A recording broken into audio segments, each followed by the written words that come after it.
el libro más leído por todas las generaciones, la luz que alumbra tu camino, el alimento que fortalece tu espíritu. Narrado por Wendy Necio Sub, la Biblia en 365 días. 16 de noviembre, día 320 de este emocionante viaje de fe por la Biblia en 365 días. El tema de hoy es: Dios no te define por tu pasado, sino por tu regreso.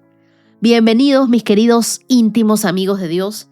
En este día 320 de nuestro recorrido por la Biblia, hoy nos espera un mensaje que es como un abrazo directo al corazón. Dios no te define por tu pasado, sino por tu regreso. Las lecturas que nos acompañan en este día las encontramos en Ezequiel, capítulo 33 y capítulo 34. Hebreos, capítulo 13, el Salmo 115 y Proverbios, capítulo 27, versos 21 y 22. En Ezequiel, capítulo 33, vemos a un Dios que reinstala al centinela, pero no para anunciar destrucción, sino para abrir un camino de esperanza. Y en el capítulo 34 escuchamos una de las declaraciones más tiernas y contundentes del corazón de Dios. Yo mismo buscaré a mis ovejas. Ese es el Dios que no nos abandona. Ese es el Dios que no se cansa, que no deja a nadie fuera. Hebreos 13 nos recuerda cómo vive alguien que ha vuelto a Dios, con amor, con fidelidad, con integridad, con contentamiento, con generosidad y con una fe firme. El Salmo 115 nos enseña que la gloria nunca es nuestra, es de Dios. Y Proverbios capítulo 27 nos recuerda algo fuerte. La alabanza revela lo que hay dentro de nuestro corazón, pero la necedad también. Porque cuando Dios te restaura, no solo cambia tu rumbo, cambia tu corazón. Y hoy quiero empezar contándote una historia que todavía me tiene conmovida. Es un testimonio que grita esperanza y viene de parte de Cora. Es un milagro que respiró antes de tener fuerzas para hacerlo. Cora nació con apenas 5 meses y 3 semanas de gestación. Esa mañana a su mamá se le rompió la fuente y tuvieron que viajar varias horas buscando un hospital donde la atendieran. Cora llegó al mundo casi a las 7 de la noche, pesando menos de 1 kilo. Muchos bebés nacidos en mejores condiciones no lograron sobrevivir, pero ella sí. Sobrevivió sostenida por la fe de unos padres que decidieron creerle a Dios por encima del diagnóstico. Su mamá le cantaba ese pedacito de Isaías que dice: volarán como las águilas, correrán y no se cansarán, caminarán y no se fatigarán. También era una canción que cantaba mi abuelita. Y hoy, 34 años después, esa palabra sigue cumpliéndose. Cora pasó 3 meses en una incubadora, pero nunca necesitó medicamentos especiales ni cirugías. Vive sin complicaciones médicas, completamente saludable, y su historia es un recordatorio poderoso de que lo imposible solo es el escenario donde Dios quiere mostrar lo que Él sí puede hacer. Cora, gracias por permitirnos escuchar tu historia. Hoy alguien recupera esperanza contigo. Y ahora quiero que escuchemos a Laura Moreno desde Australia. Hola Wendy, ¿cómo estás? Hablas con Laura, soy de Colombia, actualmente vivo en Australia. Siempre escucho tu podcast y he estado contigo desde el inicio y desde antes de que iniciaste con el reto de leer la Biblia. Simplemente sentí la necesidad de por fin compartir mi testimonio. Ya lo había querido hacer antes, pero bueno, pues aquí voy. Trabajo como tal en Australia. Trabajaba como recepcionista y estaba trabajando ahí por 2 años, pero la verdad ya no veía como un posible puesto para ascender o un posible crecimiento en mi trabajo y me sentía muy cómoda ahí, pero pues desafortunadamente no veía como alguna posición disponible para mí poder mirar como hacia el futuro o poder como tenerla como una meta. Entonces estaba un poco como triste por ese tema y estaba como pensando de pronto cambiar de trabajo, renunciar. Obviamente no le dije nada a mis jefes, nada de eso, sino que simplemente era algo como que lo estaba pensando con Dios. Y bueno, pasaron cosas y resulta que me ofrecieron la gerencia. Así que pasé de ser recepcionista a ser gerente. Tengo 20 años y bueno, es algo que aún no me lo creo, la verdad. También con temas de mi visa me ha ido demasiado bien y siento que es todo gracias a Dios. Ya apliqué como a mi permanent residence estando acá en Australia. Llevo solo 3 años acá y bueno, Dios ha estado conmigo de la mano todo el tiempo, cada segundo, cada momento. Entonces sí, la verdad me siento muy, muy, muy bendecida. Tengo miles de testimonios, pero creo que este es como el más significativo, para ser honesta. Gracias. Mi querida Laura, Dios se ha movido en tu vida de la comodidad al propósito. A veces uno se queda en un lugar porque no está mal, pero tampoco está creciendo. Y ahí es donde Dios interviene, esas puertas se abren y Él hace su obra. Me impacta que tú nunca buscaste el ascenso, solo hablaste con Dios en secreto y Él, que te tiene como una íntima, te honró en público. Y quiero decirte algo, cuando Dios te confía una posición tan grande, tan temprana edad, no es para inflar tu ego, sino es para fortalecer tu carácter. Dios ha decidido promocionarte y es una tremenda bendición. De recepcionista a gerente, tal y como le sucedió a José. En un momento estaba en la cárcel y en otro era el segundo del faraón. Gracias por compartir tu testimonio. Hoy les recordaste a toda la comunidad que cuando uno le entrega sus planes a Dios, Él nos entrega los suyos y siempre superan a los nuestros. Y ahora les pido a todos que me acompañen en una oración. Dios, gracias porque tú no nos defines por lo que hicimos, sino por lo que decidimos hoy delante de ti. Gracias porque cuando nos desviamos, tú nos vuelves a llamar y cuando regresamos, tú nos restauras. Quita de nosotros toda dureza, todo engaño, toda necedad. Haznos sensibles a tu voz, obedientes a tu voluntad y fieles a tu camino. Jesús, tú eres nuestro pastor perfecto. Ven a buscar lo perdido, a vendar lo herido, a fortalecer lo débil y a traer de regreso lo que se había dispersado. Que este día sea un regreso hacia ti. Oramos en el nombre de Jesús. Amén. Y ahora te pido que tomes tu Biblia, tu lapicero, tu cuaderno, le pidas al Espíritu Santo que te hable. Hoy será un día muy especial. Abróchate los cinturones. Comenzamos. Ezequiel capítulo 33. Una vez más recibí un mensaje del Señor. Hijo de hombre, da este mensaje a tu pueblo. Cuando yo envío a un ejército contra un país, los habitantes de ese país escogen a uno de los suyos para que sea el centinela. Cuando el centinela ve acercarse al enemigo, toca la alarma para advertir a los habitantes. Entonces, si los que oyen la alarma se niegan a actuar y resulta que los matan, ellos mismos tendrán la culpa de su muerte. Oyeron la alarma, pero no hicieron caso. Así que la responsabilidad es de ellos. Si hubieran prestado atención a la advertencia, podrían haber salvado sus vidas. Ahora bien, si el centinela ve acercarse al enemigo y no toca la alarma para advertir a la gente, él será responsable de la cautividad del pueblo. Todos morirán en sus pecados, pero haré responsable al centinela por la muerte de ellos. Ahora, hijo de hombre, te pongo por centinela del pueblo de Israel. Por lo tanto, escucha lo que digo y adviérteles de mi parte. Si yo anuncio que unos malvados, de cierto, morirán, y tú no les dices que cambien su manera de vivir, entonces ellos morirán en sus pecados y te haré a ti responsable de su muerte. En cambio, si les adviertes que se arrepientan y no lo hacen, morirán en sus pecados, pero tú te habrás salvado. Hijo de hombre, da este mensaje al pueblo de Israel. Ustedes dicen, nuestros pecados son una carga pesada. Nos consumimos poco a poco. ¿Cómo sobreviviremos? Tan cierto como que yo vivo, dice el Señor soberano, no me complace la muerte de los perversos. Solo quiero que se aparten de su conducta perversa para que vivan. Arrepiéntanse, apártense de su maldad, oh pueblo de Israel. ¿Por qué habrían de morir? Hijo de hombre, da este mensaje a tu pueblo. La conducta recta de los justos no los salvará si se entregan al pecado, ni la mala conducta de los malvados los destruirá si se arrepienten y abandonan sus pecados. Cuando les digo a los justos que vivirán, pero después pecan y piensan que se salvarán por haber sido justos anteriormente, entonces ya no se tomará en cuenta ninguno de sus actos de justicia. Los destruiré por sus pecados. Y supongamos que les digo a unas personas malvadas que de cierto morirán, pero después abandonan sus pecados y hacen lo que es justo y recto, por ejemplo, podrían devolverle la garantía a un deudor, restituir lo que habían robado y obedecer mis leyes que dan vida dejando de hacer lo malo. Si así lo hacen, entonces de cierto vivirán y no morirán. No se sacará a relucir ninguno de los pecados pasados, porque hicieron lo que es justo y recto. Por eso, ciertamente vivirán.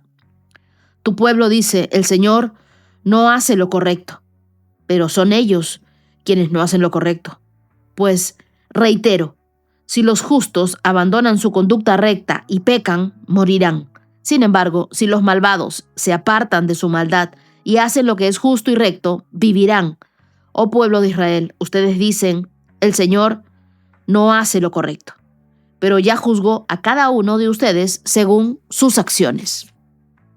El 8 de enero, durante el año 12 de nuestra cautividad, un sobreviviente de Jerusalén vino a verme y me dijo, ha caído la ciudad. La noche anterior el Señor había puesto su mano sobre mí y me había devuelto la voz, de modo que pude hablar. Cuando llegó ese hombre a la mañana siguiente, luego recibí el siguiente mensaje del Señor. Hijo de hombre, el remanente de Israel que vive disperso en las ciudades destruidas sigue diciendo, Abraham era solo un hombre y sin embargo llegó a poseer toda la tierra. Nosotros somos muchos, sin duda, se nos ha entregado la tierra como posesión.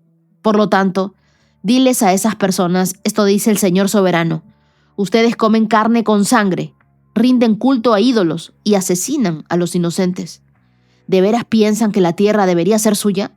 Asesinos, idólatras, adúlteros, ¿acaso la tierra habría de pertenecerles? Diles, esto dice el Señor soberano, tan cierto como que yo vivo, los que vivan en las ruinas morirán a filo de espada y enviaré animales salvajes para que devoren a los que vivan en campo abierto. Los que se escondan en fuertes y en cuevas morirán de enfermedades. Destruiré la tierra por completo y destrozaré su orgullo. Se acabará su poder arrogante. Las montañas de Israel quedarán tan desiertas que nadie quisiera pasar por ellas. Cuando yo haya destruido la tierra por completo a causa de los pecados detestables que cometieron, entonces sabrán que yo soy el Señor. Hijo de hombre, los de tu pueblo hablan de ti en sus casas y murmuran acerca de ti junto a las puertas. Se dicen unos a otros, vayamos a oír lo que el profeta tiene que contarnos de parte del Señor. Entonces ellos se acercan fingiendo sinceridad y se sientan delante de ti, escuchan tus palabras, pero no tienen ninguna intención de hacer lo que tú les dices. Tienen la boca llena de palabras sensuales y en su corazón solo buscan dinero. Les resultas muy entretenido, como alguien que les canta canciones de amor con una hermosa voz o les toca buena música con un instrumento. Oyen lo que les dices, pero se niegan a hacerlo. Sin embargo, cuando les sucedan todas estas cosas terribles, que sin duda les sucederán, entonces sabrán que hubo un profeta entre ellos. Ezequiel capítulo 34. Después recibí este mensaje del Señor, hijo de hombre, profetiza contra los pastores, los líderes de Israel. Dales este mensaje de parte del Señor soberano. ¿Qué aflicción les espera a ustedes, pastores, que se alimentan a sí mismos en lugar de alimentar a sus rebaños? ¿Acaso los pastores no deben alimentar a sus ovejas? Ustedes beben la leche, se visten con la lana y matan a los mejores animales, pero dejan que sus rebaños pasen hambre. No han cuidado de las débiles, no se han ocupado de las enfermas, ni han vendado a las heridas. No salieron a buscar a las descarriadas y perdidas, en cambio, las gobernaron con mano dura y con crueldad. Por eso mis ovejas se dispersaron, sin pastor, y son presa fácil de cualquier animal salvaje. Han deambulado por todas las montañas y las colinas sobre la faz de la tierra. Sin embargo, nadie salió a buscarlas. Por lo tanto, pastores, oigan la palabra del Señor. Tan cierto como que yo vivo, dice el Señor soberano, ustedes abandonaron a mi rebaño y lo expusieron al ataque de toda clase de animales salvajes. Aunque ustedes eran mis pastores, no salieron a buscar a mis ovejas cuando ellas se extraviaron. Se ocuparon de sí mismos y dejaron que las ovejas pasaran hambre. Por lo tanto, pastores, oigan la palabra del Señor. Esto dice el Señor soberano. Ahora me declaro enemigo de esos pastores y los haré responsables de lo que sucedió a mi rebaño. Les quitaré el derecho de alimentar al rebaño y no dejaré que sigan alimentándose a sí mismos. Rescataré de su boca a mi rebaño. Las ovejas ya no serán su presa. Esto dice el Señor soberano. Yo mismo saldré a buscar a mis ovejas y las encontraré. Seré como un pastor que busca el rebaño esparcido. Encontraré a mis ovejas y las rescataré de los lugares por donde quedaron esparcidas ese día oscuro y nublado. Las sacaré de entre los demás pueblos y naciones y las traeré de regreso a casa, a su propia tierra. Las alimentaré en las montañas de Israel, junto a los ríos y en todos los lugares habitados. Así les daré buenos pastizales en las altas colinas de Israel. Descansarán en lugares agradables y se alimentarán con las abundantes pastizales verdes de las colinas. Yo mismo cuidaré de mis ovejas y les daré un lugar para que se recuesten en paz, dice el Señor soberano. Buscaré a mis perdidas y las traeré sanas y salvas de regreso a casa. Vendaré a las heridas y fortaleceré a las débiles. Sin embargo, destruiré a las gordas y poderosas. A ellas también les daré de comer, pero juicio. En cuanto a ti, rebaño mío, esto dice el Señor soberano, a su pueblo, juzgaré entre un animal del rebaño y otro, y separaré las ovejas de las cabras. ¿No les basta quedarse con los mejores pastizales? ¿También tienen que pisotear lo que queda? ¿No les basta con beber el agua cristalina? ¿También tienen que entubiar con las patas el resto del agua? ¿Por qué mi rebaño tiene que comer lo que ustedes han pisoteado y beber el agua que han ensuciado? Por lo tanto, esto dice el Señor soberano. Sin duda alguna, juzgaré entre las ovejas gordas y las ovejas escuálidas. Pues ustedes, las ovejas gordas, han empujado, embestido y desplazado a mi rebaño enfermo y hambriento hasta esparcirlo por tierras lejanas. Así que yo rescataré a mi rebaño y ya no será maltratado. Juzgaré entre un animal del rebaño y otro. Sobre ellos pondré un solo pastor, a mi siervo David. Él las alimentará y será su pastor.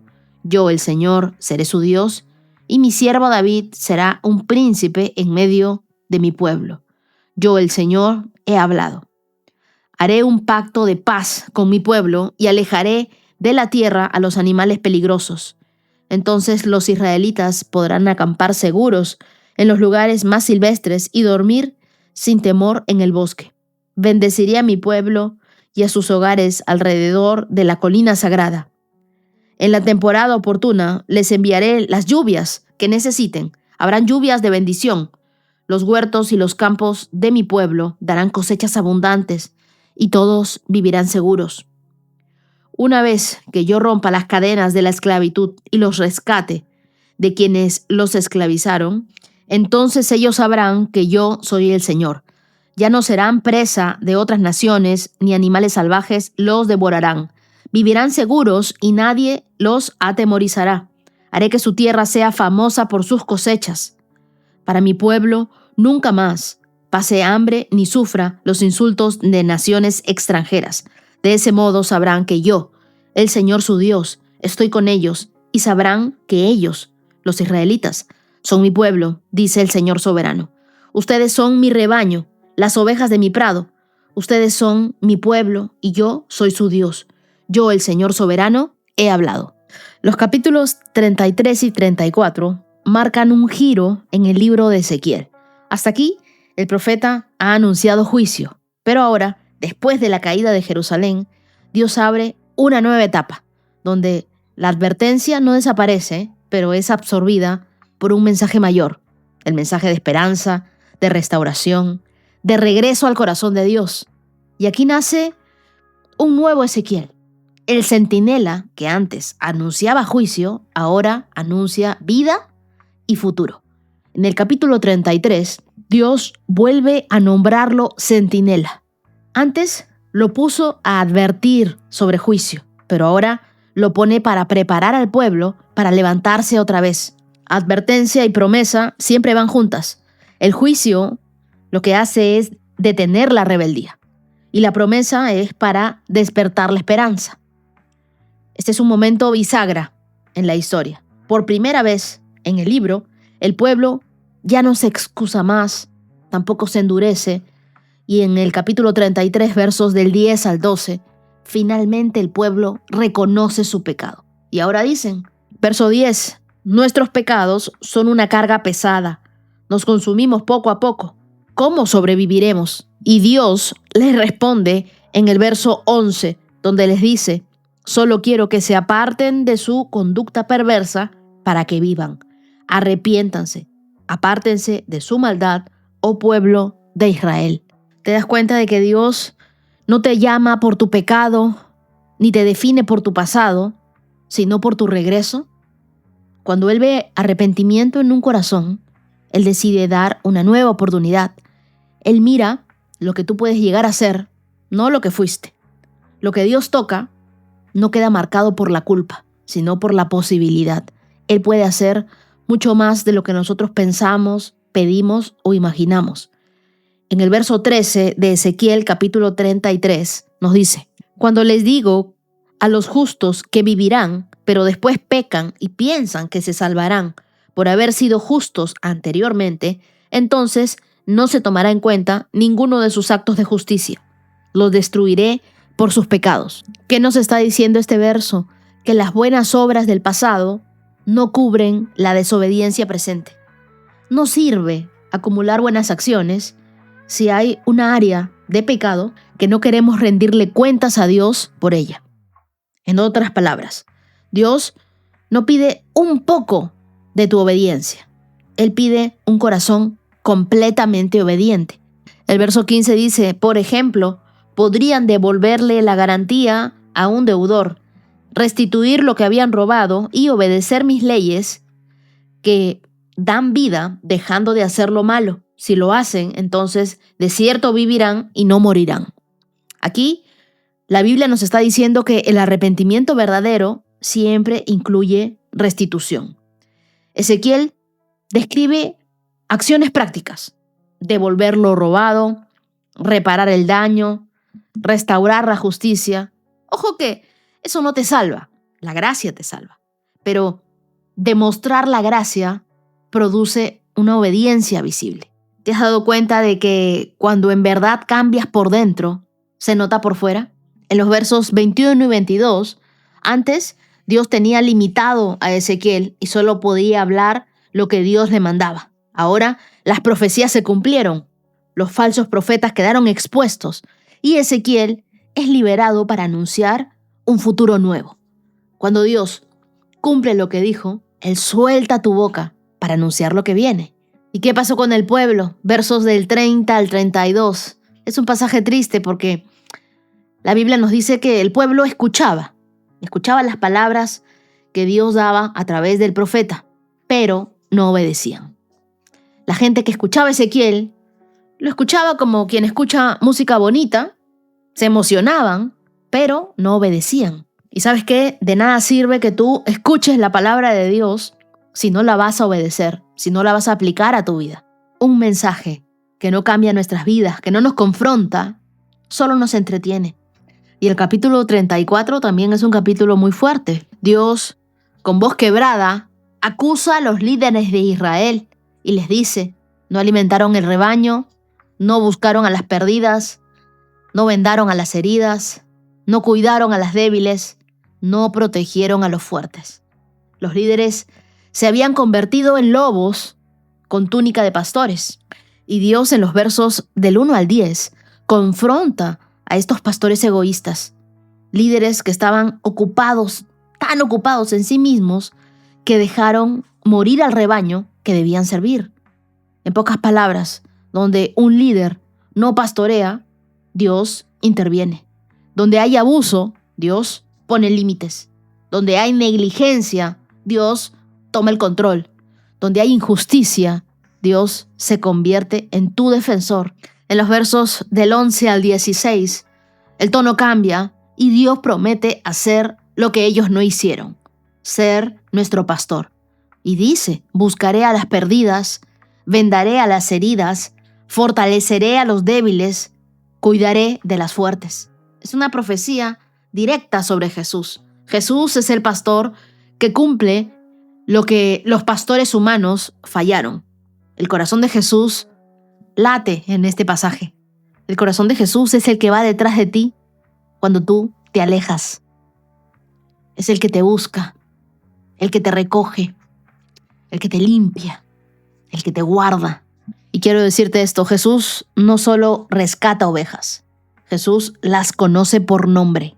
Versos del 17 al 22. Es un pasaje sorprendente, porque Dios no solo dice voy a confrontar a los pastores, sino también a las ovejas fuertes que empujan, que golpean y enturbian el agua. En una comunidad no solo fallan los líderes, también fallan los que pisan a otros para sentirse más fuertes. Y es una verdad profunda. A veces las heridas más dolorosas no vienen del lobo, sino de otra oveja. En los versos del 23 al 31, Dios promete establecer un pacto de paz. Y Dios nos promete un pastor nuevo, mi siervo David, Jesús, el hijo de David. Y nos promete en él seguridad, abundancia, libertad del temor, lluvia de bendición, una identidad restaurada. Dios cierra este capítulo diciendo, verso 31, ustedes son mi rebaño, las ovejas de mi prado. Ustedes son mi pueblo y yo soy su Dios. Yo, el Señor soberano, he hablado. ¿Te das cuenta de la restauración completa? Dios dice, ustedes son mi rebaño, identidad. Las ovejas de mi prado, pertenencia. Y luego dice, ustedes son mi pueblo y yo soy su Dios. Esto es propósito. Quiero que recuerdes esto. Dios no te define por tu pasado, sino por tu regreso. Así que si tú te arrepentiste, estás viviendo en santidad, te has acercado a buscar esa intimidad con Dios y ya regresaste a su camino, si tú te vuelves a Él, toda tu historia cambia. Vive con ese cambio. No vivas pensando que eres la misma persona del pasado con los mismos pecados. No te dejes engañar. Dios no quiere una parte de tu corazón. Él quiere tu corazón entero. Ora conmigo y dile, Dios, gracias por volver a hablarnos como un centinela que cuida nuestra vida. Revélanos si hay algo que debemos corregir, algo que debemos devolver, algo que debemos sanar. Quita ese corazón duro de nosotros y restaura lo que está roto. Forma en nosotros un espíritu obediente. Jesús, tú eres mi pastor perfecto. Reúne a todos aquellos que se dispersaron. Fortalece a los débiles. Sana a los que tienen un corazón herido. Y haznos ovejas que escuchan y que siguen tu voz. Oramos en tu nombre. Amén. Hebreos capítulo 13. Sigan amándose unos a otros como hermanos. No se olviden de brindar hospitalidad a los desconocidos, porque algunos que lo han hecho han hospedado ángeles sin darse cuenta. Acuérdense de aquellos que están en prisión, como si ustedes mismos estuvieran allí. Acuérdense también de los que son maltratados, como si ustedes mismos sintieran en carne propia el dolor de ellos. Honren el matrimonio. Los casados manténganse fieles el uno al otro. Con toda seguridad, Dios juzgará a los que cometen inmoralidades sexuales y a los que cometen adulterio. No amen el dinero. Estén contentos con lo que tienen, pues Dios ha dicho, nunca te fallaré, jamás te abandonaré. Así que podemos decir con toda confianza, el Señor es quien me ayuda, por tanto no temeré. ¿Qué me puede hacer un simple mortal? Acuérdense de los líderes que les enseñaron la palabra de Dios. Piensen en todo lo bueno que haya resultado de su vida y sigan el ejemplo de su fe. Jesucristo es el mismo ayer, hoy y siempre. Así que no se dejen cautivar por ideas nuevas y extrañas. Su fortaleza espiritual proviene de la gracia de Dios y no depende de reglas sobre los alimentos que de nada sirven a quienes la siguen. Tenemos un altar del cual los sacerdotes del tabernáculo no tienen derecho a comer. Bajo el sistema antiguo, el sumo sacerdote llevaba la sangre de animales al lugar santo como sacrificio por el pecado y los cuerpos de esos animales se quemaban fuera del campamento. De igual manera, Jesús sufrió y murió fuera de las puertas de la ciudad para hacer santo a su pueblo mediante su propia sangre. Entonces, salgamos al encuentro de Jesús fuera del campamento y llevemos la deshonra que Él llevó, pues este mundo no es nuestro hogar permanente. Esperamos el hogar futuro. Por lo tanto, por medio de Jesús, ofrezcamos un sacrificio continuo de alabanza a Dios, mediante el cual proclamamos nuestra lealtad a su nombre, y no se olviden de hacer el bien ni de compartir lo que tienen con quienes pasan necesidad. Estos son los sacrificios que le agradan a Dios. Obedezcan a sus líderes espirituales y hagan lo que ellos dicen. Su tarea es cuidar el alma de ustedes y tienen que rendir cuentas a Dios. Denles motivos para que lo hagan con alegría y no con dolor. Esto último ciertamente no los beneficiará a ustedes. Oren por nosotros, pues tenemos la conciencia limpia y deseamos comportarnos con integridad en todo lo que hacemos. Y oren especialmente para que pueda regresar a verlos pronto. Y ahora, que el Dios de paz, quien levantó de entre los muertos a nuestro Señor Jesús, el gran pastor de las ovejas, y ratificó un pacto con su sangre, los capacite con todo lo que necesiten para hacer su voluntad, que Él produzca en ustedes, mediante el poder de Jesucristo, todo lo bueno que a Él le agrada. A Él sea toda la gloria por siempre y para siempre. Amén. Les ruego, amados hermanos, que hagan caso a lo que les escribí en esta breve exhortación. Quiero que sepan que nuestro hermano Timoteo ya salió de la cárcel. Si llega pronto, lo llevaré conmigo cuando vaya a verlos. Saluden a todos los líderes y a todos los creyentes que están allí. Los creyentes de Italia les envían sus saludos. Que la gracia de Dios sea con todos ustedes. Hebreos 12 habló de un reino inconmovible. Pero Hebreos 13 responde a ¿y cómo vive alguien que pertenece a ese reino? No vive con religión, sino con amor, con fidelidad, con generosidad, con integridad, con obediencia, con adoración. Así que este capítulo 13 de Hebreos es para nosotros una hoja de ruta para nuestra vida diaria como hijos de Dios. Verso 1 dice, sigan amándose unos a otros como hermanos. Y aquí se nos habla del amor fraternal, que era la marca de los primeros cristianos. No era sentimentalismo, sino era un sacrificio. El amor no se prueba con palabras, sino con hechos, con la distancia que estás dispuesto a recorrer por alguien. Luego, la Biblia nos dice, en el verso 2, se nos habla sobre la hospitalidad, que podríamos estar hospedando ángeles. La hospitalidad en la cultura bíblica no era recibir invitados conocidos, era abrir tu casa a extranjeros, a viajeros, a personas marginadas. El autor alude a Génesis capítulo 18, cuando Abraham hospedó ángeles sin saberlo. Cada vez que tú abres tu vida para bendecir, Dios abre los cielos para sorprenderte. El verso 3 dice, acuérdense de aquellos que están en prisión, como si ustedes mismos estuvieran allí. Nos habla de empatía. Acuérdense también de los que son maltratados, como si ustedes mismos sintieran en carne propia el dolor de ellos. No es solo acordarnos y hablar un rato de esas personas, no, es acordarte y ponerte en el lugar. ¿Qué harías tú si estuvieras en la cárcel? ¿Qué harías tú si has sido dañado? No es un acuérdense emocional, es un acuérdense con empatía, como si tú mismo estuvieras allí. Y yo creo que Dios nos está llamando a todos a tener mucha más empatía de la que estamos teniendo, a ponernos en los zapatos de, a ayudar a sufrir con los que sufren, a acompañar a los que están solos, a cargar con aquellos que no pueden, a abrazarlos con nuestras oraciones. La mejor cosa que tú puedes hacer por una persona que está encerrada en una prisión, que no puede defenderse por sí sola, es orar. Ora con todas tus fuerzas.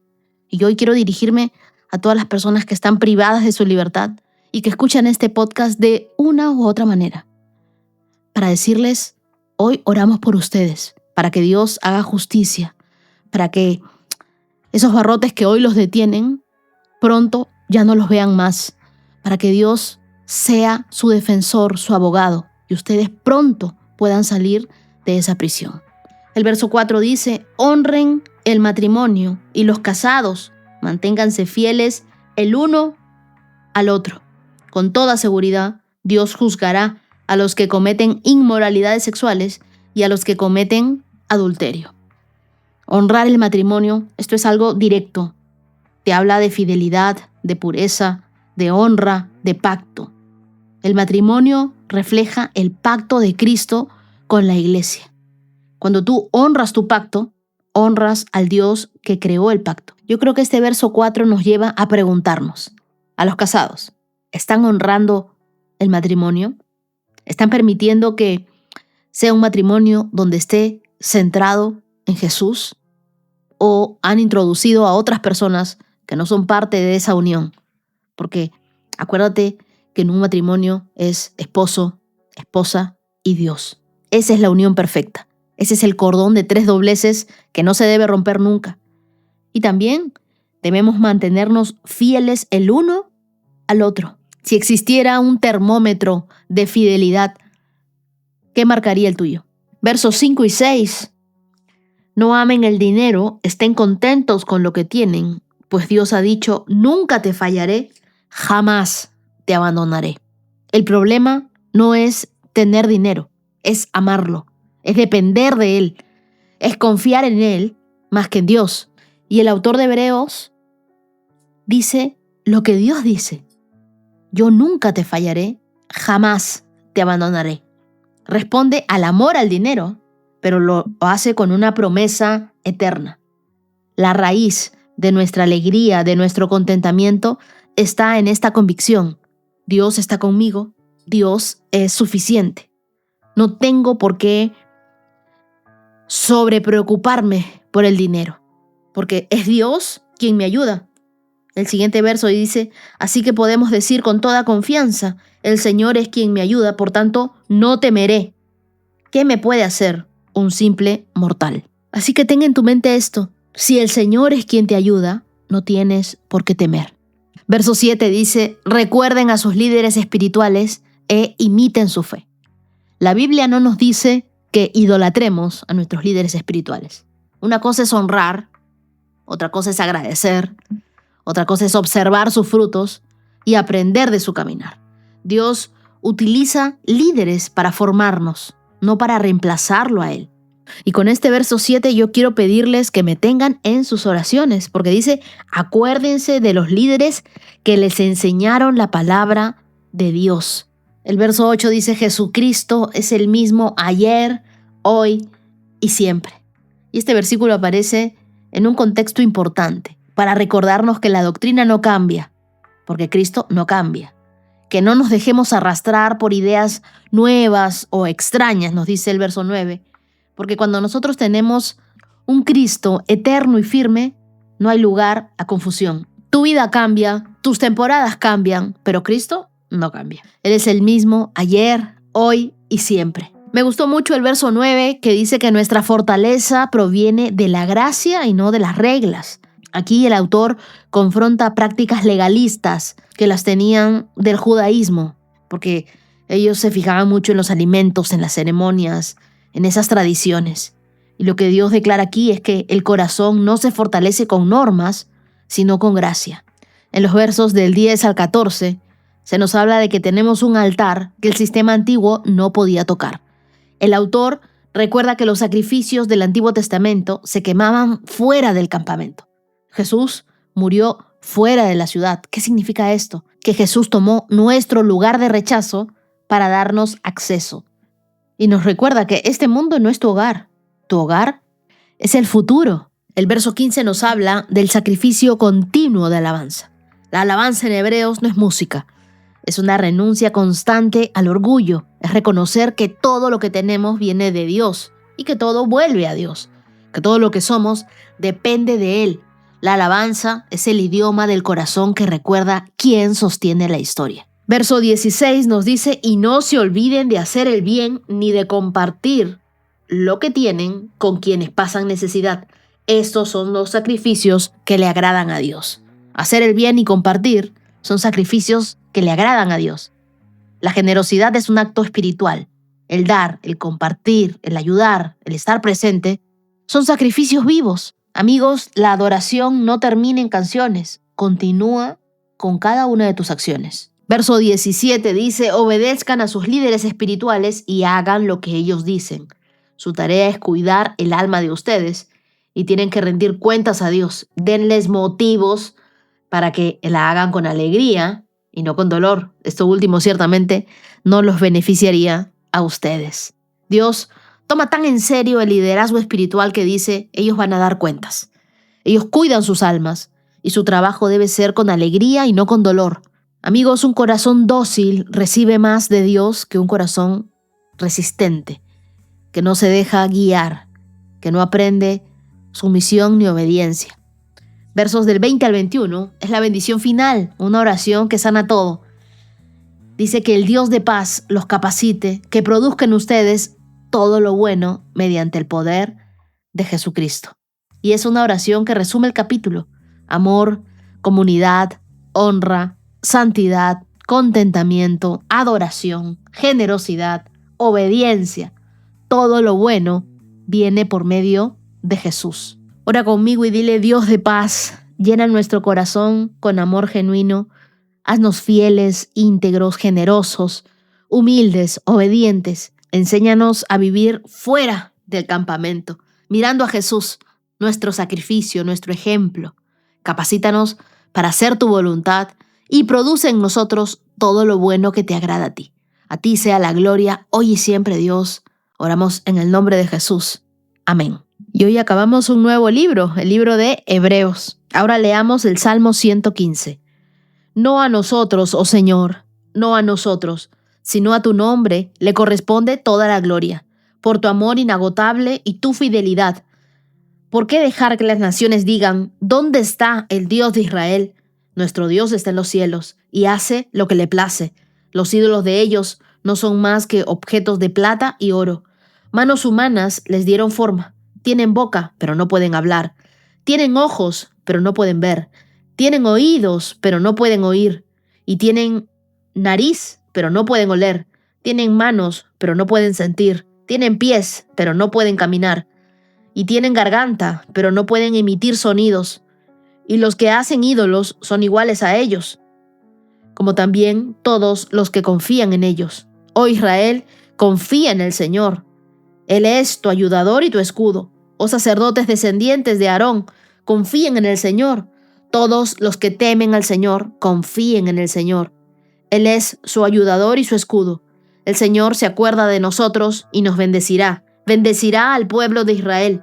Bendecirá a los sacerdotes, los descendientes de Aarón. Bendecirá a los que temen al Señor, tanto a los grandes como a los humildes. Que el Señor los bendiga ricamente, tanto a ustedes como a sus hijos. Que sean bendecidos por el Señor, quien hizo los cielos y la tierra. Los cielos pertenecen al Señor, pero Él ha dado la tierra a toda la humanidad. Los muertos no pueden cantar alabanzas al Señor porque han entrado en el silencio de la tumba, pero nosotros podemos alabar al Señor ahora y para siempre. Alabado sea el Señor. Este salmo comienza con no a nosotros, oh Señor, sino a tu nombre da la gloria. El salmo inicia quitando al ser humano del centro. En hebreo esa frase tiene fuerza de urgencia. No a nosotros, nunca a nosotros, todo a ti. Y es como si el salmista dijera, mi historia puede brillar, pero la gloria es tuya. Mi éxito puede sorprender a muchos, pero la honra es tuya. Mi milagro puede inspirar a otros, pero la gloria es tuya. Cuando Dios es el centro, la vida se ordena. Cuando nosotros lo somos, la vida se rompe. Verso 2, le dicen, ¿dónde está tu Dios? La burla de las naciones. Los enemigos se burlaban porque no veían un Dios físico. Para ellos, si no se veía, no existía.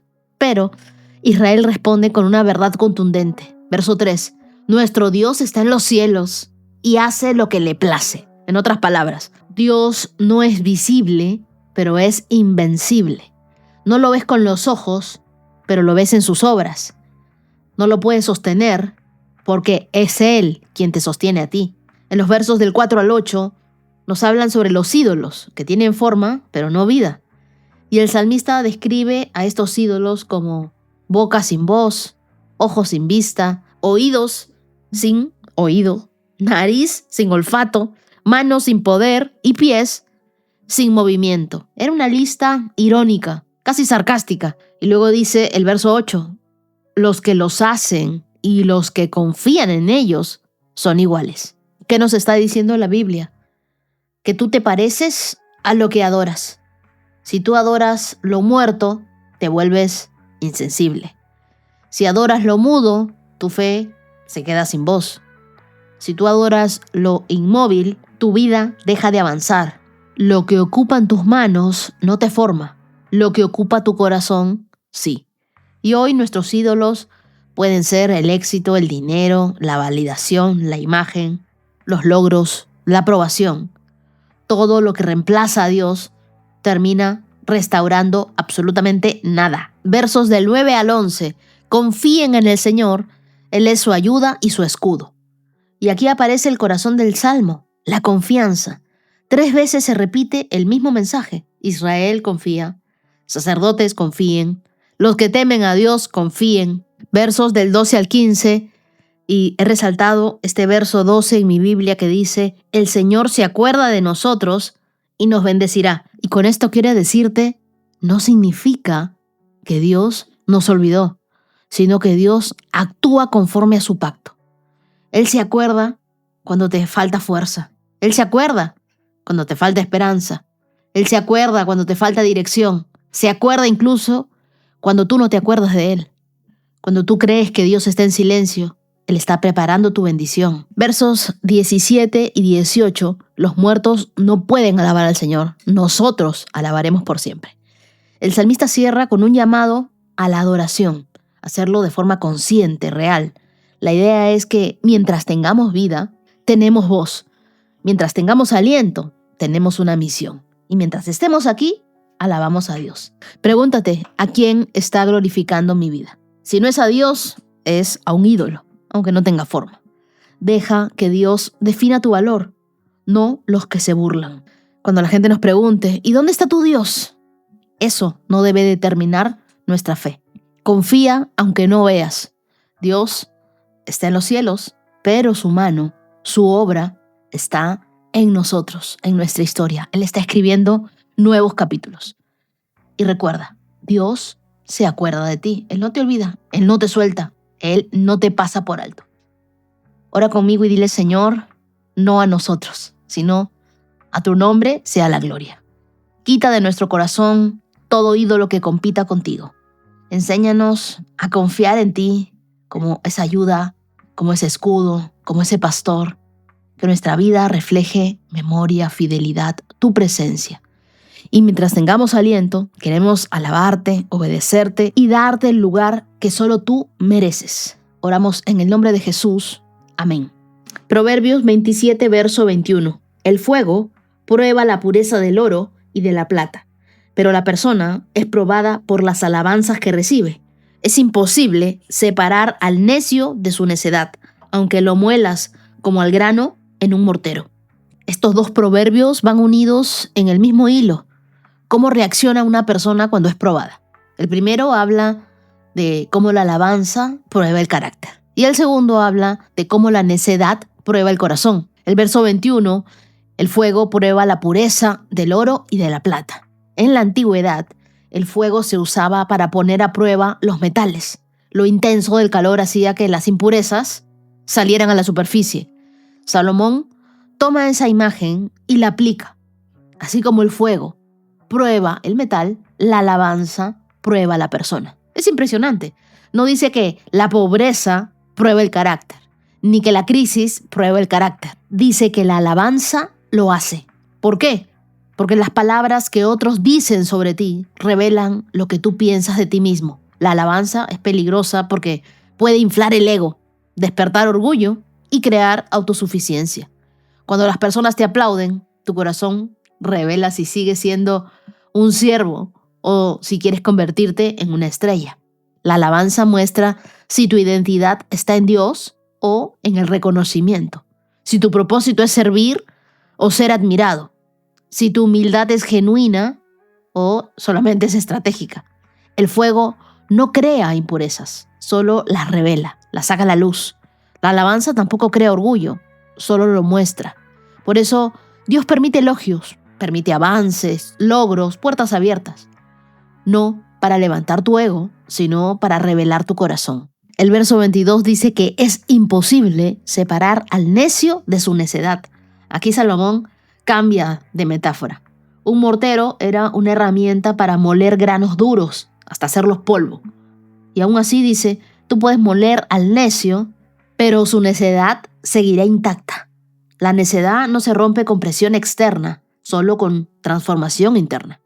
Tú puedes darle un curso, puedes castigarlo, puede experimentar una consecuencia, una corrección, pero si la persona no quiere cambiar, ningún método la cambia. La necedad no es falta de información, es resistencia del corazón.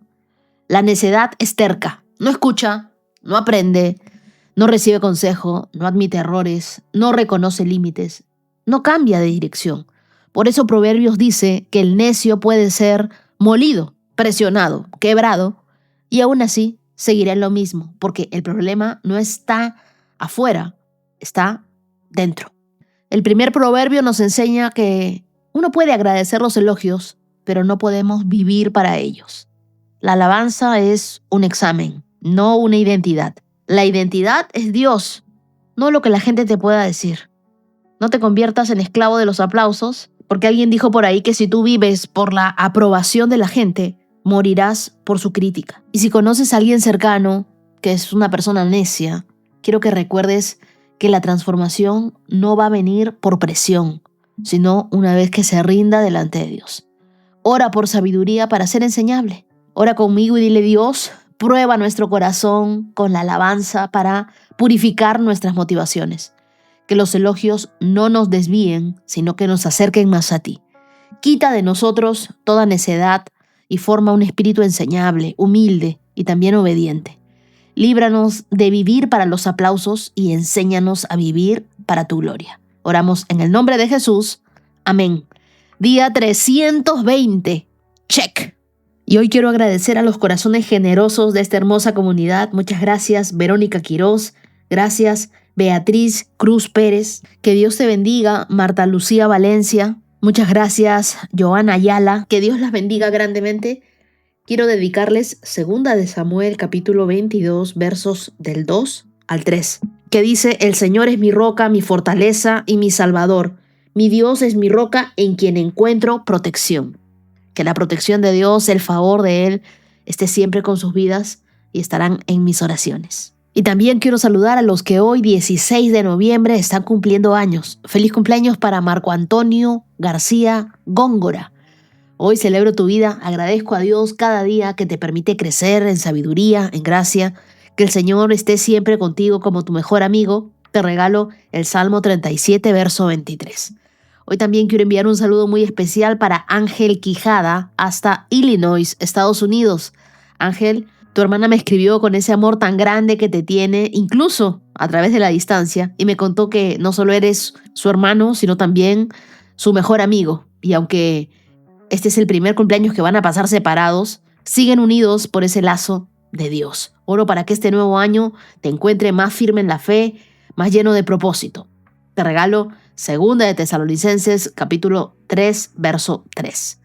Y también quiero enviar un abrazo lleno de gratitud para Andrés Felipe Arango hasta Medellín. Andrés Felipe, tu mamá, Luz Estela, me escribió con un corazón lleno de honra para ti.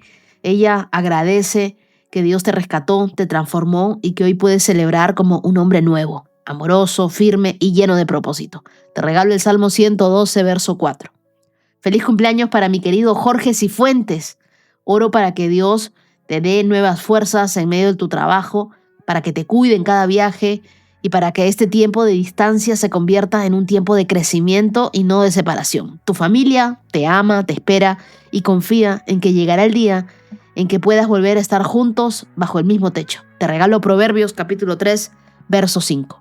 Hoy también quiero enviar un saludo muy especial para Marlene Guerrero desde Venezuela, viviendo en Bogotá, Colombia. Marlene, quiero desearte un muy feliz cumpleaños. Le pido a Dios que este nuevo año te encuentre más consciente de su amor, rodeada cada día de su favor, de esos detalles. Y quiero que sepas que a veces Dios nos mueve de lugar no para perdernos, sino para enseñarnos que su presencia viaja con nosotros. Donde estés, Él te acompaña. Te regalo Isaías capítulo 40, verso 31. Y también quiero enviar un saludo muy especial para Raulito. Paula, Gustavo y Dashita se unen para desearte un nuevo año lleno de bendiciones, de propósito y de alegría. Que Dios siga abriendo caminos para ti, cumpliendo cada uno de tus sueños, los mismos sueños que Él ha depositado en ti. Te regalo el Salmo 37, verso 4. Feliz cumpleaños también para Anabel Calderón. Quiero recordarte que Dios no ha perdido el control de nada. Aunque hoy puedas estar sintiendo ansiedad, incertidumbre, Él sigue obrando detrás de escena, preparando respuestas que aún no ves. Te quiero regalar Éxodo 14, 14. Feliz cumpleaños para Nelly Diana. Tú eres una excelente madre, una profesional dedicada, una esposa amorosa y sobre todo una mujer profundamente bendecida día tras día. Tu tía Maura te ama, te honra y bendice tu vida con todo su corazón. Porque aunque tu inicio fue de apenas 2,5 kilos, Dios ya estaba escribiendo una historia que solo Él puede sostener. Tu vida es una evidencia de que su amor te levanta, te cuida y te acompaña.